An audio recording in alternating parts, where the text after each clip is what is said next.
Amadou Toumani Touré, né le 4 novembre 1948 à Mopti au Mali, est décédé dans la nuit du 9 au 10 novembre 2020. L'ex-président malien avait été évacué de son pays pour la Turquie pour des raisons sanitaires. Il a dirigé le pays entre 2002 et 2012, année où il a été renversé par un coup d'État militaire. Pendant tout son mandat qui va durer 10 ans, de 2002 à 2012, il va véritablement activer une démocratie participative tournée autour du consensus politique. Et c'est ce dialogue et c'est cette recherche du consensus qui va davantage affaiblir. Parce qu'une opposition quasiment absente, n'étant pas responsable dans les critiques, le président ATT va être surpris, notamment la fronde engagée par des jeunes officiers militaires.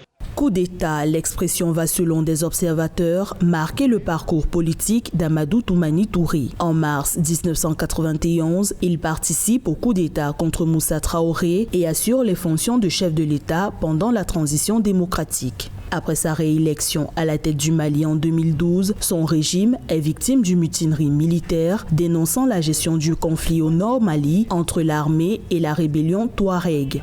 L'autre réalité qu'il faut retenir du parcours de cet homme d'État malien est que le coup d'État intervenu le 20 mars 2012 en réalité ne se justifiait pas. 2 mois avant la fin de son mandat constitutionnel, le parcours politique de Amadou Toumani Touré a été érayé par certaines taches noires, notamment la négligence et parfois une corruption structurelle et même endémique.